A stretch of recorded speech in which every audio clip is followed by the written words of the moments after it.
Naturfotografie ist ein beliebtes Thema. Dazu geht man zwangsläufig raus in die Natur.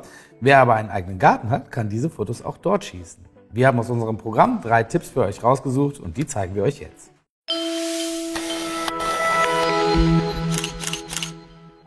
Hallo, mein Name ist Sebastian von FotoTV und ich habe euch heute 3 Tipps mitgebracht zum Thema Naturfotografie im eigenen Garten. Die Tipps sind nicht alle in einem Garten entstanden, sondern draußen in der Natur, können aber genauso im eigenen Garten umgesetzt werden. Der erste Tipp kommt von Eberhard Schui.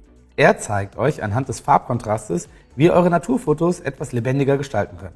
Ihr wisst ja auch, dass bestimmte Farben immer mit bestimmten Eindrücken verglichen und in Verbindung gesetzt werden. Und ja, wir haben also einen blauen Himmel, der ist grundsätzlich oder steht grundsätzlich für Tiefe. Wir haben ein sattes Grün, ein schönes erleuchtetes sattes Grün, was für eine Ruhe dasteht. Wir haben Brauntöne, erdige Töne unten, die auch für Boden und Bodenhaftigkeit stehen. Ja, und Gelb ist auch so nochmal so eine leichte Signalfarbe.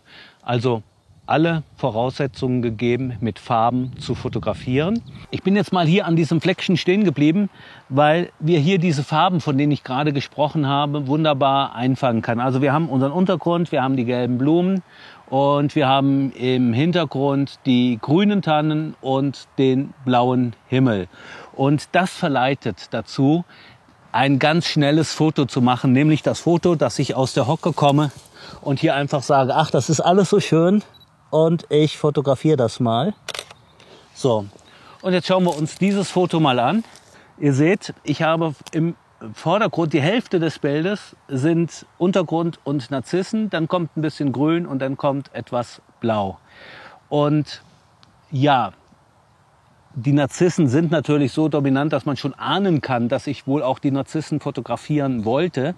Aber viel besser wird doch das Bild, wenn wir uns an die Gestaltungsregeln erinnern und ich da noch mal runtergehe und wirklich auch mit meinen Farbkontrasten spiele. Das ist ja auch mein Thema heute hier. Und den Horizont mal etwas vernachlässige und etwas runtergehe. Muss nur gerade hier die Schärfe holen, okay. So, und jetzt habe ich plötzlich auch im Bild kein Blau mehr, sondern habe mich reduziert auf Braun, Grüntöne und das Gelb. Und das kann ich jetzt noch wesentlich steigern, indem ich sage, das ist schon ganz gut. Ich möchte es aber noch mehr reduzieren, weil ich noch mehr in Vordergrund bringe, was ich eigentlich fotografieren will, nämlich hier unsere gelbe Farbe. Und dann gehe ich wirklich nah ran mal. Da muss ich mich halt sehr flach machen im Zweifelsfall.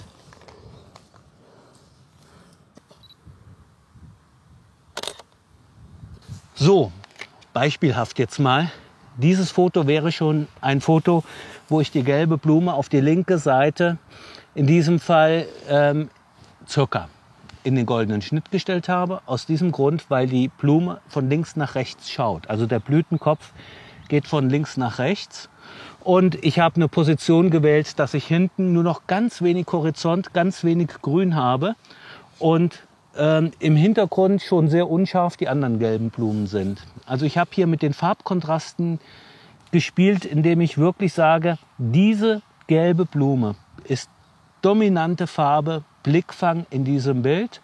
Auch wenn Eberhard jetzt natürlich nicht in einem Garten, sondern in der freien Natur unterwegs war, könnt ihr diese Idee genauso in den Blumen in eurem Garten umsetzen. Der nächste Tipp kommt von unserem Naturfotoexperten Hans-Peter Schau. Wir haben mit ihm eine ganze Serie zum Thema Makrofotografie in der Natur gedreht. Und in einer Folge widmet er sich den kleinen Monstern aus seinem Gartenteich. Er holt sich einen Eimer Wasser aus seinem Gartenteich, füllt diesen in ein kleines Aquarium und leuchtet es aus. Und dann fotografiert er, was er sieht. Und die Aufnahmen sind ziemlich atemberaubend. Ich will euch heute eine Welt offenbaren, die eigentlich die wenigsten nur kennen. Und zwar das, was in dieser Pfütze sich tummelt, abgesehen von Algen und sonstigem Grünzeug. Das ist eigentlich eine ganz, ganz interessante Welt für sich und die lässt sich mit dem Makroobjektiv ganz prima erschließen. Das ist unser Gartenteich, der noch so halb im Winterschlaf ist und ich werde jetzt einfach einen Eimer Wasser daraus schöpfen, den packen wir in ein Aquarium und dann schauen wir so mal in 1-2 Tagen, was sich da getan hat. Da muss ich alles ein bisschen setzen, dass das Wasser schön klar wird und dann werde ich versuchen, die kleinen Monster, die darin rumkrabbeln, vor die Kamera zu bekommen. Lassen wir uns überraschen, was da drin ist.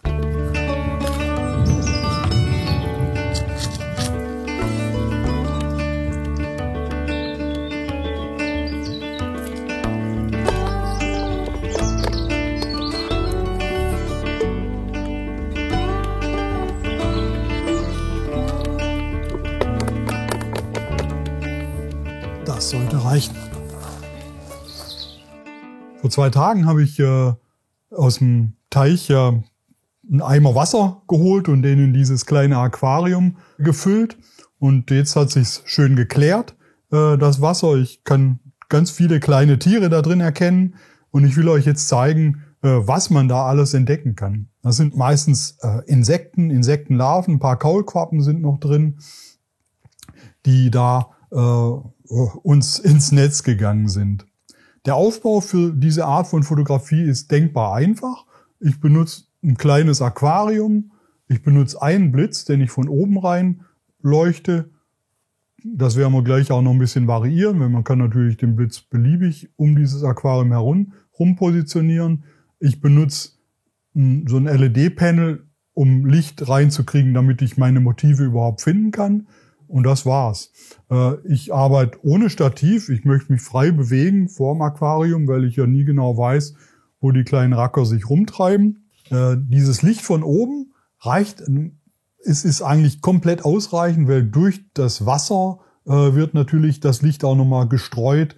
Man kriegt eine recht gleichmäßige plastische Ausleuchtung der Motive. Selbst wenn sie jetzt wie hier so eine Eintagsfliegenlarve direkt an der Frontscheibe sitzt, kriege ich die mit dem Blitz ganz gut hin.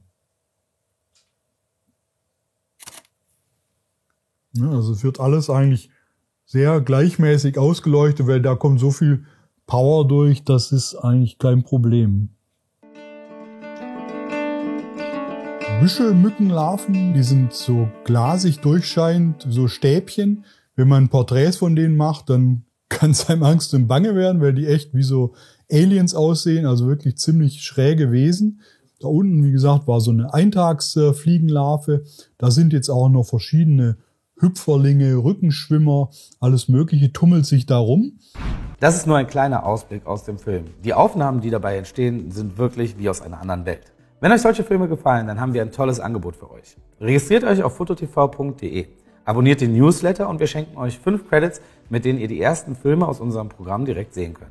Auf fototv.de findet ihr über 3.500 Filme rund um das Thema Fotografie. Natürlich findet ihr auch viele Filme rund um das Thema Naturfotografie. Aber jetzt weiter zum nächsten Tipp. Markus Botzek zeigt euch in diesem Tipp, wie ihr bewusst Geäst und Blätter nutzt, um in euren Bildern Unschärfen zu erzeugen. Das macht die Bilder wesentlich lebendiger und dreidimensionaler.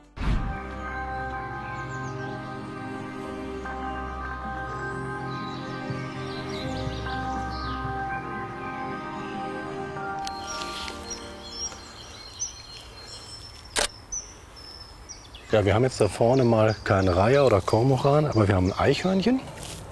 Und das sitzt da erstaunlich ruhig. Ich glaube, das schläft ein bisschen nach dem Regen, der vorhin die ganze Zeit hier wohl stattgefunden hat.